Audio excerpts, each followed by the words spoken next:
Allah tu satu zat yang memiliki ciri-ciri ketuhanan, memiliki sifat ketuhanan, iaitu dia tu zat yang sempurna, tidak berajak kepada apa-apa, semua benda selain daripada dia berajak kepada dia saja. Itu maknanya sifat ketuhanan. Baru layak jadi Tuhan. Kemudian dia mari pula sifat khususi bagi dia, Rabbil Alamin. Apa makna Rabb? Kita dalam bahasa Melayu, Tuhan Al-Alamin, sekalian ada. Jadi katanya Ar-Rabbu fil lughah, Rabb ni, Rabb fil lughah ni maknanya masdar daripada tarbiyah, diambil daripada perkataan tarbiyah, maknanya pendidik. Rabb ni maknanya pengasuh, pendidik, pentadbir, pengurus, tukang yang berlakon, tukang baki, wahya islahu syu'unil ghair wa riayati amri.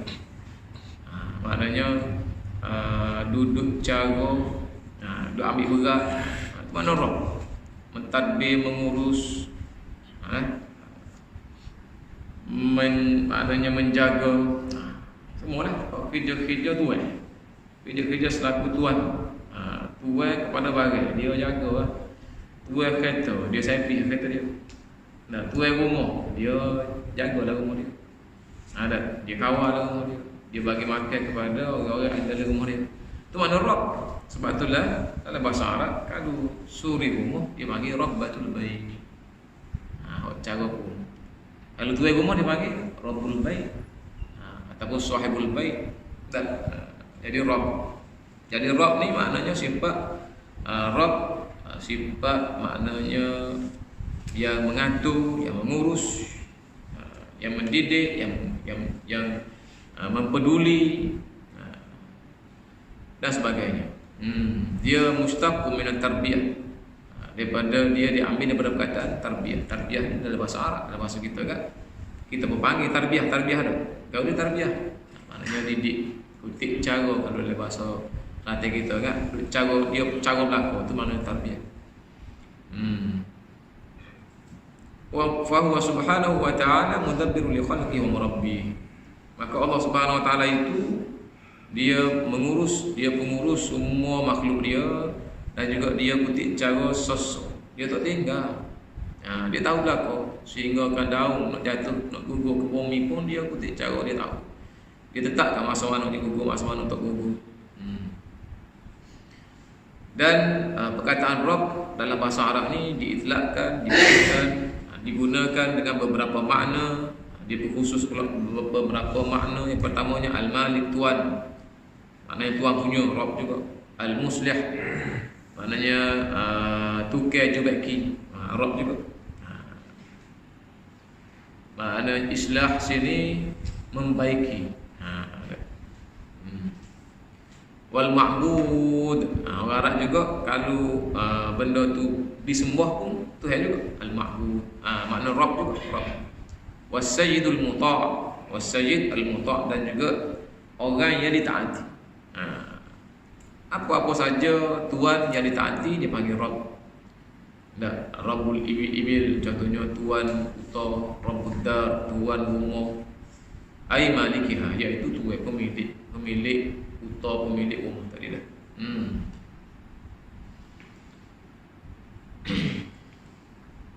War-Rabbu al-Muslih, dan Rabb ni khusus kepada yang memperbetulkan, yang memperelokkan.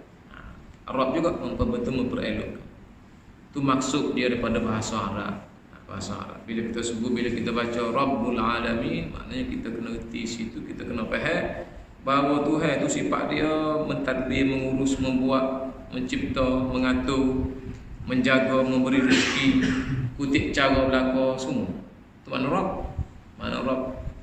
Kalau mengaji akidah, maknanya daripada tariq ataupun manhaj ataupun metod salafi kan, dia panggil tauhid rububiyah. Rububiyah. Allah Subhanahu wa taala ini pengatur, pengurus. Al-Alamin, Al-Alamin. Maknanya kesimpulannya Rabb ni tuan lah, tuan. Kita ni hamba, dia tu tuan. Tuan kau dia lah. Jadi apabila manusia tu dia sedar diri dia bahawa dia tu hamba dan dia ni ada Tuhan, maka dia akan taat pada Tuhan dia. Dia akan aku dan patuhlah pada Tuhan dia. Dia tak jadi seperti orang Yahudi. Orang Yahudi ni dia buat sama rata je dia dengan Tuhan. Sebab dia kata Tuhan boleh haram. Dia pernah dulu nak makan dari syurga. Dia minta Tuhan tu. Padahal Tuhan nak menzahirkan rahmat dia. Dia salah faham. Dia menganggap demo tu dia tu anak Tuhan dan sebagainya. Dan bagi boleh makan ma'idatun minas sama, hidangan dari langit. Hidangan dari atas. Jadi dia rasa istimewa. Jadi siapa pun dia rasa Tuhan tu dia boleh berkata. Panas tu waktu air hujan kata dia. Boleh berkata Tuhan. Ada sejuk panas sikit. Boleh berkata Allah Subhanahu Wa Taala. Boleh berkata Tuhan. Dia tak sedar bahawa Tuhan ni Tuhan. Tuhan mana boleh berkata, mana boleh ada berkata Tuhan. Tak. Bahasa Tuhan dengan hamba pun tak serupa bahasa dia. Ada. Tengok raja dengan rakyat tak serupa bahasa dia. Tak serupa. Jadi al-alamin, jadi Rabb tu Tuhan lah, Tuhan. Al-alamin tu jamak alam. Dan perkataan plural ataupun perkataan banyak bagi alam, alam yang banyak. Jadi wal alam isim jamis la wahda lahu min lafzi. Di alam ni dia bagi barang banyak. Barang yang terangkum dalam itu tu banyak benda. Jadi alam. Contohnya alam manusia. Bukan seorang manusia tu. Ada. Alam roh, bukan satu roh. Alam jin, alam haiwan, alam tumbuhan. Itu alam lah. Alam dunia. Alam akhirat, alam rahim, ada alam barzakh.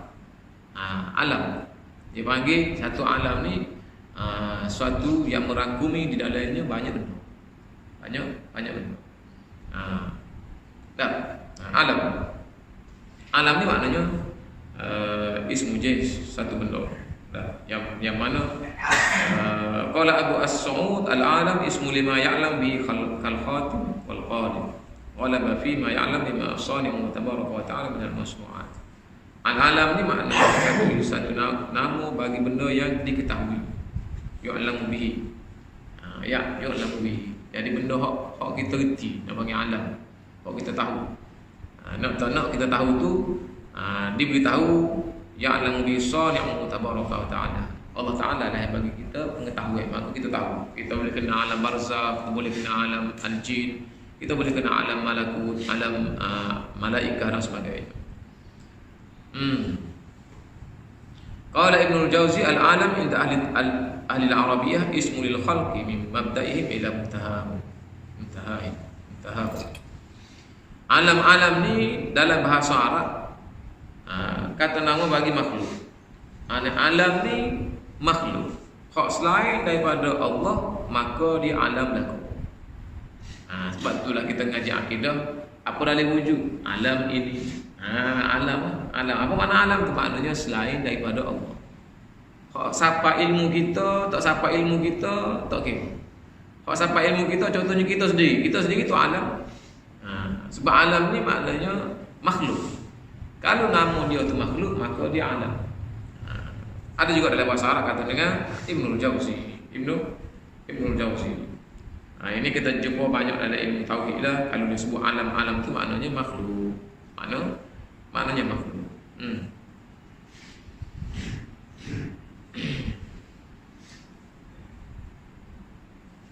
Kemudian qala Ibnu Abbas ni sepupu Nabi Muhammad sallallahu alaihi wasallam. Dia Ibnu Abbas ni Nabi Muhammad sallallahu alaihi wasallam meninggal dunia dia berumur 13 tahun. Tetapi dia diangkat berkat doa Rasulullah sallallahu alaihi wasallam, diangkat sebagai ahli tafsir bagi perkataan-perkataan Al-Quran. Hak mana-mana hak tak faham perkataan Al-Quran dirujuk dia. Berkat doa Nabi Muhammad sallallahu alaihi wasallam kepada Ibnu Abbas. Dia kata apa dia? Al-alamin. Dia kata Rabbul alamin. Alhamdulillahi rabbil alamin. Tu rabbil alamin itu maknanya ay rabbul ins wal jin wal malaikah. Tuhan yang mengatur mengurus manusia, jin dan juga malaikat.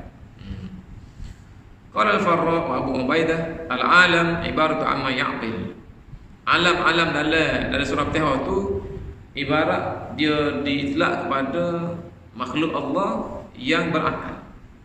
Wa hum arba'ah katanya, al-ins wal jin wal malaika wasyayatin. Makhluk berakal ni diketahui ada 4, yang pertamanya manusia, jin, malaikat dan juga syaitan. Dia separate kan, dia apa ni, kategori lain. Syaitan ni satu kategori suku. Ni bagi Al-Faruq Abu Ubaidah. Ada pun ulama lain, dia syaitan ni diambil daripada surah An-Nas, minal jinnati wan nas, dan syaitan daripada jin dan juga manusia. Ada daripada jin dan juga manusia. Tak apa, ini yang sudah ulama itu. Wa qala ba'dul ulama kullu sinfin min asnafil khalaiq alam. Setiap-tiap benda, tiap-tiap perkara daripada makhluk itu adalah alam. Sebab kita bagi tahu tadi daripada kata Ibnul Jauzi. Di antaranya Ibnul Jauzi, tiap-tiap benda daripada makhluk adalah alam. Fal insu alam, maka manusia itu juga alam, al-jin alam, wal malaikatu alam, maknanya ada alam manusia, ada alam jin, ada alam malaikat, ada alam burung, ada alam tumbuhan, ada alam jamat. Jamat ni maknanya benda-benda penjar, benda-benda hak tak nyawa pun alam juga, alam jamadi namanya, alam penjar tak nyawa, sepuluh batu pokok dia panggil alam juga. Ila akhirih. Faqila, maka dikatakan, kata K,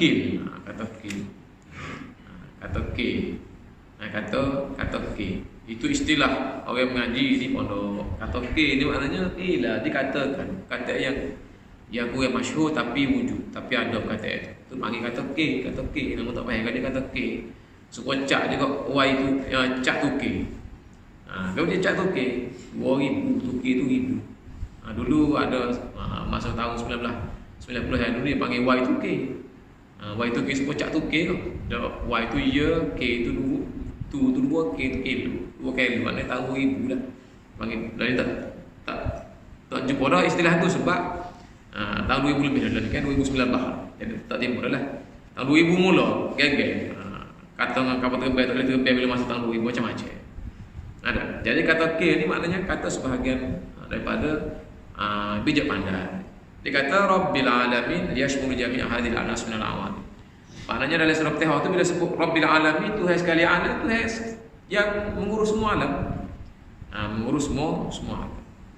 Cumanya kalau ikut pandangan Ibnu Abbas, mufassir Al-Quran, dan juga Imam At-Tabari dan juga beberapa imam ahli tafsir yang lain sepertinya Ibnu Katsir, kalau kita rujuk tafsir dia, Rabbil Alamin di sini dalam surah Al-Fatihah ni Tuhan maknanya alam makhluk yang mempunyai akal fikir. Dalam surah Al-Fatihah tu alam di situ dia bagi pada 3. Satu alam jin, alam al-ins yang diberikan taklif. Dan itu alam malaikat yang maknanya dijadikan untuk taat kepada Allah Subhanahu wa taala. Tak masuklah alam nabata, tak masuklah alam tumbuh-tumbuhan, tak masuklah alam binatang sebab mereka itu tidak diberi taklif. Dalam surah Al-Fatihah ni, tapi kalau segi alam maknanya yang luas masuklah kau alam lah kau. Cumanya dari surah Al-Fatihah tu Allah tuju, Allah royak segala puji bagi Allah Tuhan sekali alam tu. Tuhan sekali alam itu Tuhan manusia, Tuhan jin. Sebab maksud Alhamdulillahirabbil alamin. Pergi pada maksud tadi terjemuh baru tu. Terjemuh segala puji bagi Allah Tuhan sekalian alam. Maksud dia murad dia kepada dia. Kita belajar dah kan? Kita belajar dah. Baca Quran ni jangan tengok makna ya. Jangan tengok terjemahannya, kena tahu maksud dia. Maksud dia nya Allah Subhanahu wa taala suruh puji dia. Alhamdulillah, segala puji-pujian maknanya Allah Subhanahu wa taala suruh kita puji dia. Kita ni kena puji dia. Jangan puji sama-sama makhluk. Kalau nak puji sama makhluk pun kena sandarkan pujian itu kepada Allah. Zahir jangan nampak makhluk, tapi sebenarnya puji Allah Subhanahu wa taala. Begitu juga bila kita kena puji, maka zahirnya orang puji kita, tapi kita dalam hati kecil kita tu segala puji bagi Allah Subhanahu wa taala. Kena kata lalu alhamdulillahirabbil alamin. Bila kita kata alhamdulillahirabbil alamin, maknanya kita telah mengiyakan perintah Allah Subhanahu wa taala untuk kita sentiasa memuji dan memuji Allah Subhanahu wa taala. Patuh haiwan dia tak puji, dia tidak ada pujian khusus, tidak diajar, zikir diajar. Semua manusia, semua makhluk Allah mengetahui tasbih kepada Allah Subhanahu wa taala. Dalam ayat Quran yang lain Allah Subhanahu wa taala menyebut semua makhluk ini mengetahui cara-cara bertasbih masing-masing. Tasbih maknanya membesarkan Allah Subhanahu wa taala, menyucikan Allah Subhanahu wa taala. Tapi dalam surah Al-Fatihah ini bila sebut alhamdulillahirabbil alamin, maksudnya Allah Subhanahu wa taala memerintahkan jin dan juga manusia memuji dan memuja hanya kepada Allah Subhanahu wa taala. Kira-kiranya kalau nak puji orang pun kena niat dalam hati tu nak puji Allah Subhanahu wa taala. Bahkan Nabi pun sebut siapa-siapa yang tidak puji manusia maka dia secara indirect dia tidak puji Allah Subhanahu wa taala. Tidak maknanya tidak menghargai manusia, tidak memuji manusia. Pada hakikatnya tidak memuji Allah Subhanahu wa taala. Dengan cara kita puji manusia, puji benda-benda, maknanya kita sebenarnya memuji Allah Subhanahu wa taala. Walaupun kita puji maknanya batu permata ke, kita puji keelokan kenderaan kita, macam zaman itu puji uta dia, puji kuda dia laju ke semuanya. Bila puji makhluk sebenarnya kita puji Al-Khaliq. Bukan setakat berhenti situ je. Itu yang dimaksudkan dengan surah dengan alhamdulillahirabbil alamin. Al-alamin itu maknanya manusia dan jin yang mana mereka ditaklifkan. Taklif apa makna taklif? Diperintahkan. Diberi tanggungjawab untuk memuji Allah Subhanahu wa taala. Itu kata Ibnu Abbas dan juga ulama-ulama seperti Al-Farra, Abu Ubaidah yang bersependapat dengan mereka itu mengatakan al-alam dalam surah Al-Fatihah ini, dalam surah alhamdulillahirabbil alamin ini untuk manusia.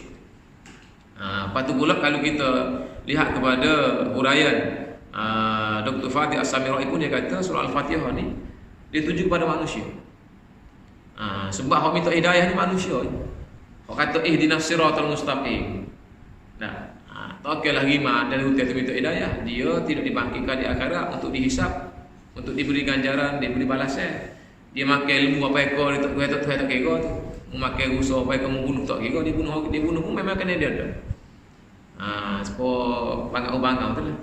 Apa ulama makan kata memang makanan aku. Ni makhluk Allah yang bertanggungjawab. Kena dia makan aku lain. Selalu menyalahi di antara sama lain. Kamu kata aku kata kamu. Ulah dia bertanggungjawab. Memang makanan aku katanya. Jadi sebab tu binatang-binatang ini tidak dibangkitkan di akhirat kecuali binatang yang ada kaitan dengan manusia. Sama ada dia makan manusia ataupun manusia buat soleh ke dia nak minta balas sebagainya, itu dibangkitkan di akhirat. Apabila Allah Subhanahu wa taala memberi balasan sebagaimana yang dikehendaki, maka baliklah semula mereka itu menjadi tanah. Hak inilah ada dalam surah An-Naba tu, surah Al-Maidah 1. Orang kafir kata ya laitani kuntu turaba. Ya laitani kuntu turaba. Moleknya aku kalau boleh klik jadi tanah. Ya laitani. Moleknya kalau aku ni boleh klik jadi tanah. Maknanya sebab dia tengok dah binatang-binatang yang tidak ada kaitan dengan manusia dihidupkan kemudian dikembalikan semula jadi tanah. Kecuali dikekalkan binatang-binatang, tumbuh-tumbuh binatang-binatang yang maknanya ia ada hubungan kait dengan manusia. Yang jadi korban manusia buat korban, tu hidup dalam syurga. Ataupun manusia buat zalim ke dia, dia boleh dituntut dengan Allah Subhanahu wa taala. Kemudian bila Allah Subhanahu wa taala bagi dah ketetapan, mulut situ, mulut sini, semua bagi hak masing-masing, kembali semula mereka pada tanah. Bahawa kafir pun tengok, oh ya kalau begitu baik juga kalau menjadi tanah balik semula. Habis bila manusia dia tidak akan kembali menjadi tanah. Sama ada ke syurga ataupun ke neraka. Bahkan kafir mensyirikkan Allah Subhanahu wa taala, tidak mampu iman kepada Allah Subhanahu wa taala di dunia ini, maka pada akhirat menyesal macam mana pun dia akan diadab oleh Allah Subhanahu wa taala jadi bahan bakar api neraka Allah Subhanahu wa taala. Jadi sebab itulah kata Ibnu Abbas al-alam dalam surah Al-Fatihah ini kerana manusia saja dan juga jin yang boleh minta hidayah. Dan yang Allah Subhanahu wa taala akan bagi hidayah kepada manusia dan jin. Jadi sebab itulah kerana Al-Fatihah ini diturunkan untuk manusia, pedoman bagi manusia. Jadi al-alami di situ tu maknanya Allah Subhanahu wa taala pengurus sekalian manusia. Dia mentadbirkan rezeki manusia. So manusia yang baca surah Fatihah ini dia patut bimbang dengan rezeki yang Allah Subhanahu wa taala telah berikan kepada dia. Sebab Tuhan ini sangat pengurus yang paling hebat, Allah Subhanahu wa taala. Mudabbir, yang mentadbir, yang mengurus. Yang kutip cara maknanya kalau kita kata seorang ibu tu dia sanggup bangun tengah malam untuk cara pada anak dia buat susu ke apa ke basuh berak ke, tapi Allah Subhanahu wa taala daripada tu lagi. Masa budak tu dari perut mak, siapa dia cara dia? Siapa dia cara dia? Mak tiga tubik tu ya, tu pun cara sekat boleh lah, setakat usaha gitu ya. Kalau sakit demam, pun kena pergi pada tu. Tiba-tiba bawa gigit. Setakat mana yang dia boleh. Tapi Allah SWT dia cara seperti. Sebab itulah orang beriman bila dia iman dia kuat, iman dia kental, iman dia maknanya ni dia sangat yakin dengan Allah Subhanahu Wa Taala.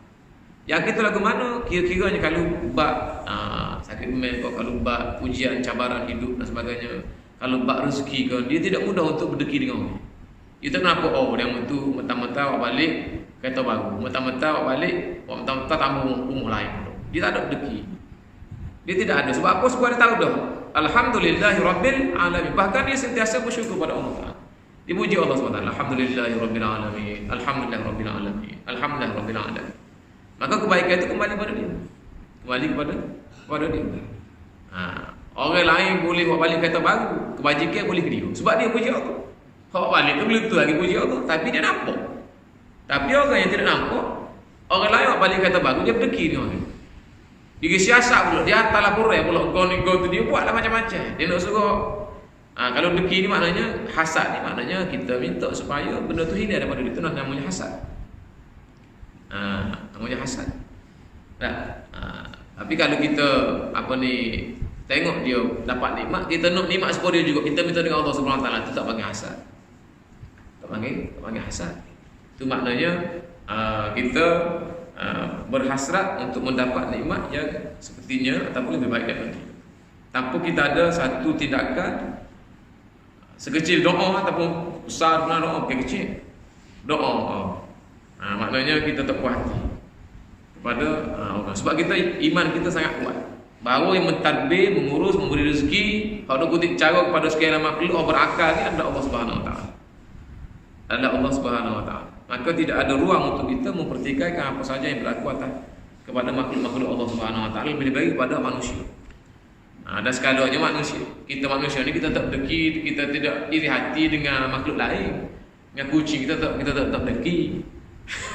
Dengan lembu kubah pandai tak berdeki, kita berdeki dengan orang.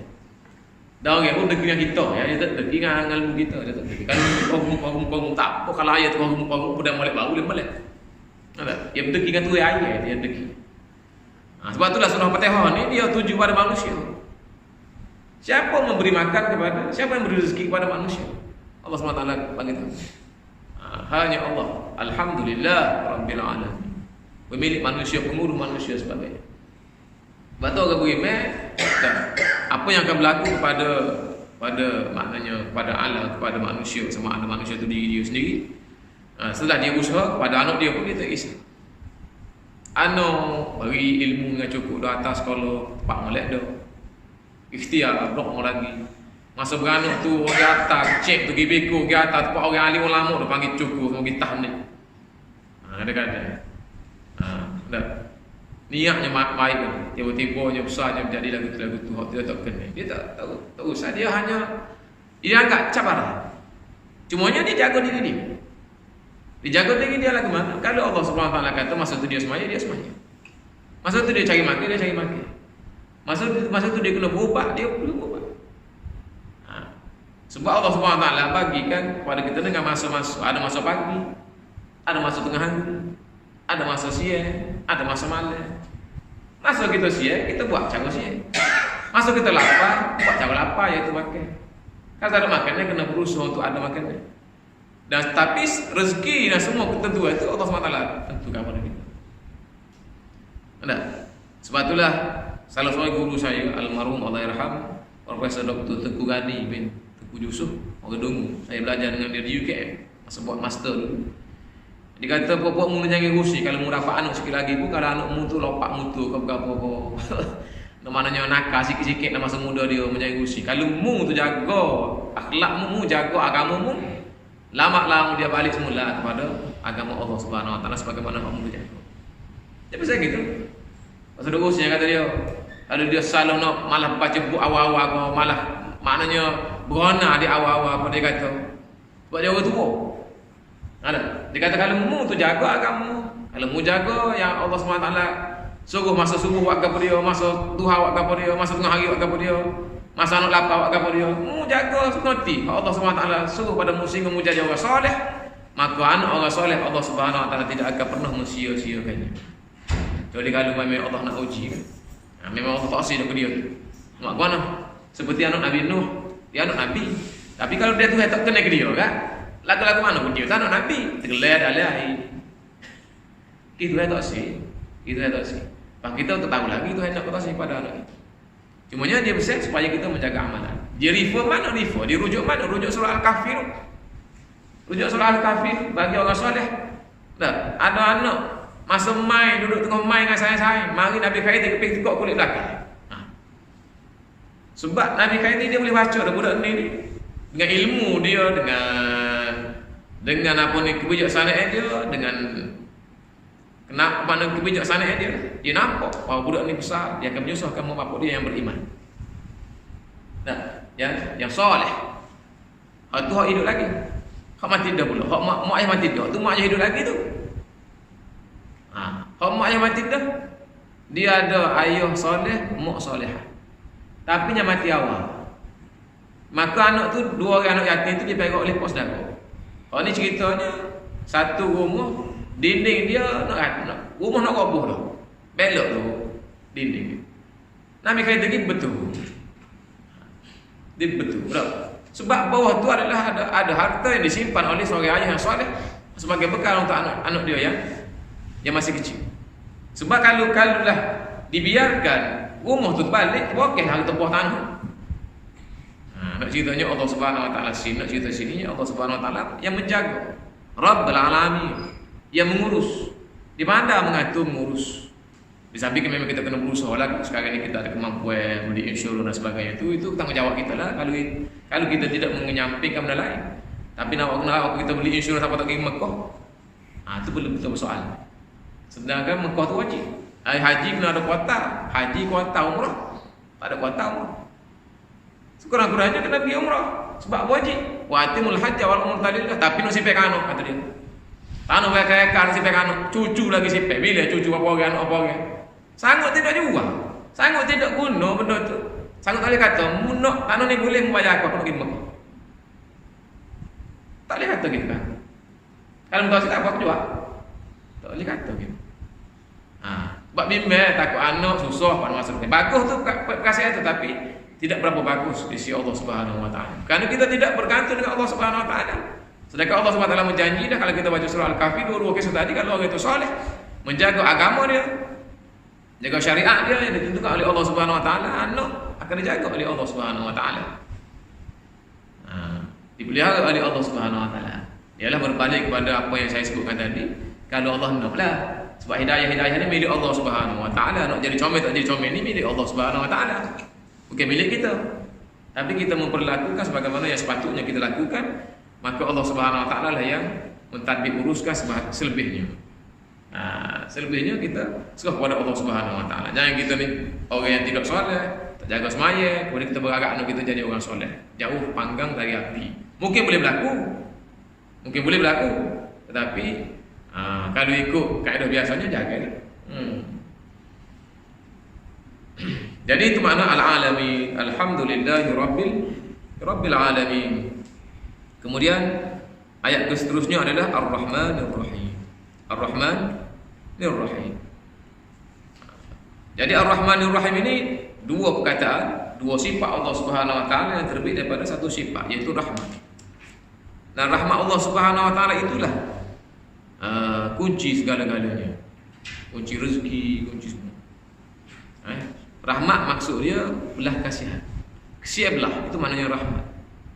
Tetapi dalam surah ini, dalam Al-Quran, Allah Subhanahu Wa Taala bahagikan kepada dua, satu rahmat, satu rahim. Bagainya sama je, tapi ayat dia punya perkataan itu berbeza. Satu rahmat, satu rahim. Satu sifat ar-Rahman, satu sifat ar-Rahim. Sudah tentu dia mengandungi maksud-maksud yang tertentu. Asal sama, iaitu kesian belah Allah Subhanahu Wa Taala. Cumanya rahman, kesian belah Allah Subhanahu Wa Taala secara dia sebagai pentadbir dan pengurus. Dia sebagai pentadbir dan pengurus. Nah, maka tiap makhluk diberi rezeki, sama ada makhluk itu manusia, sama ada makhluk itu jin, sama ada makhluk itu haiwan, sama ada makhluk itu tumbuhan, dan apa saja yang perlu pada rezeki, maka Allah urus rezeki. Ni orang kafir perkara dia tanam padi, tumbuh padi itu jadi lala. Orang kafir dia perkara dia tanam motor, Buah mati tidak buah pisang. Itu tanda belah kasihan Allah Subhanahu wa taala. Maksud katanya, siapa-siapa pun kalau dia berusaha maka dia berjaya. Itu pendek kata. Bahkan kalau usaha lebih dia berjaya lebih. Dan berbanding dengan orang Islam, kalau orang Islam itu tidak apa ni, tidak ada usaha lebih, malah berusaha agak rezeki makin golek, berterbang, maka dia tidak akan berjaya berbanding dengan orang kafir. Batu Sayyidina Ali karamallahu wajhah pernah berpesan pada kita, al-haq bila nizam yaghlibuhul batil bin nizam. Al-haq maknanya orang itu kebenaran, orang berada di atas jalan yang benar. Tapi tak ada sistem. Tak pandai nak urus diri, tak pandai nak mengaji tak pandai nak baca tak pandai nak faham. Tak pandai. Tak ada sistem, tak ada ilmu. Tak ada minat. Dia akan kalah kepada orang yang al-batil. Sama ada orang kafir ke orang betul. Tapi dia ada sistem. Menego, orang Islam buka kedai, kafir buka kedai. Menego, kalau ni tak ada sistem. Kedai apa berabuk. Demo ni kedai apa cuci. Sekali nak main kedai dia tu cuci tu. Bang sedap lagi. Lapu pulak tu bersena. Mudah nak cari.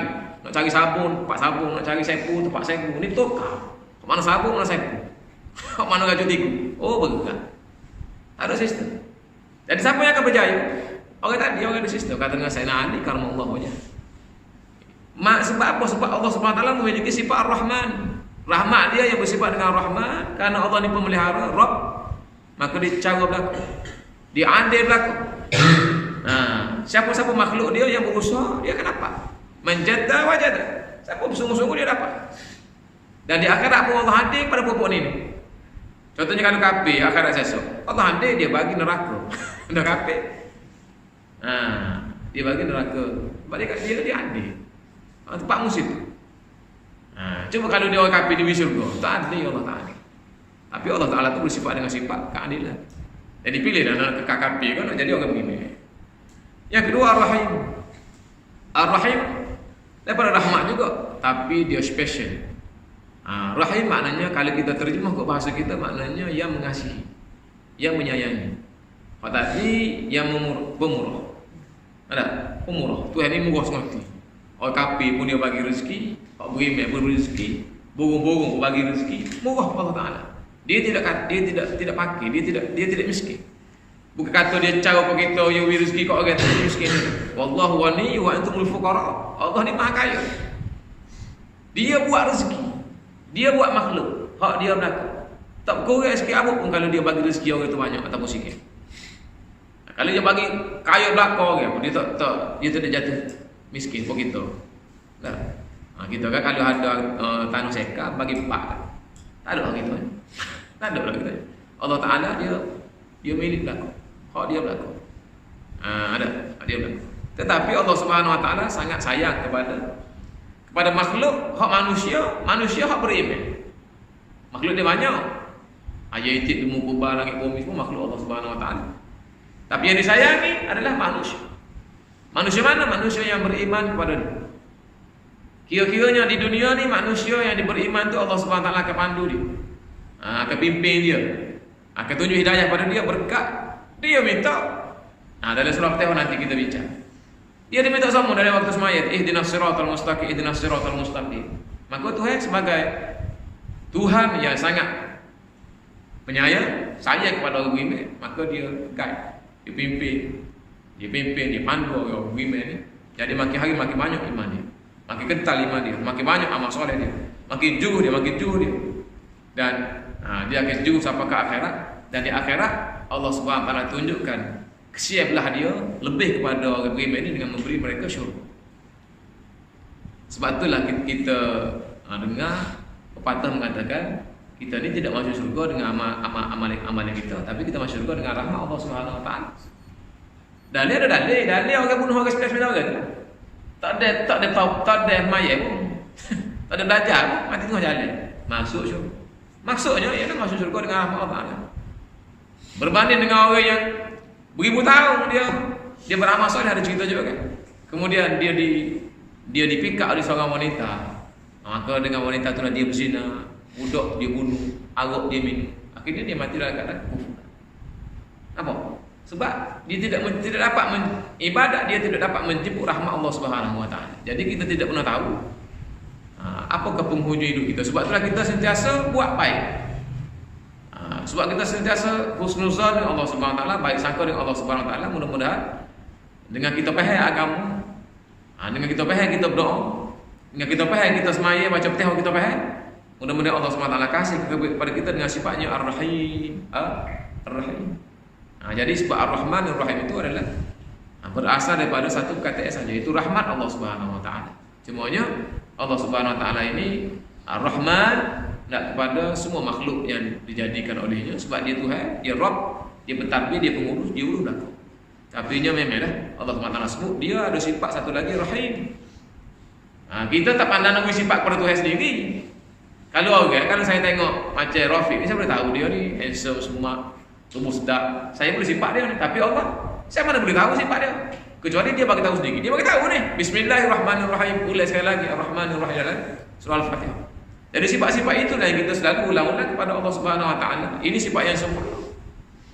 Dan huraian-huraian ini kita ambil daripada huraian hadis para sahabat, terutama sekali Ibnu Abbas, ahli tafsir, bukan mau tafsir sendiri tu. Rujuk kepada tafsir yang muktabar. Kalau Al-Khattabi kita isyarat. Jadi saya baca je lah. Ar-Rahman dzur rahmatus syamilah allati wasi'at al-khalq fi arzaqihim wa salihihim Muhammad al-mu'min wal kafir. Sifat rahmat Allah Taala ni dia meliputi semua sekali, semua makhluk. Allah jamin rezeki, Allah jamin untuk maslahah. Sebab itulah agama Islam ni agama maslahah, jaga maslahah. Bukan kata agama kalau kita orang Islam kita kena bunuh kafir suka hati, tak. Kita jaga maslahah. Nabi Muhammad dia mengata Madinah, dia bukan jaga, dia bukan tu halau Yahudi tu. Dia jaga kemaslahatan orang Yahudi. Dan kalau ada pertikaian, maka dia tengok mana betul mana salah. Itu dia kira Muslim kaum kafir dah. Kerana itu adalah kewajiban. Itu adalah kewajiban daripada Allah Subhanahu Wa Taala. Wa amat al-mu'min wal kafir, dan dia meliputi sama ada mukmin atau kafir. Rahmat Allah Subhanahu Wa Taala. Wa rahim khas lil mu'min. Dan rahim sifat penyayang Allah Subhanahu Wa Taala khusus kepada orang mukmin, sebagaimana yang kita syarah tadi, yang kita bincangkan tadi. Kemudian Ar-Rahmanir Rahim, Maliki Yaumiddin. Maliki Yaumiddin. Yang mulia. Tunggu di situ. Ada soalan?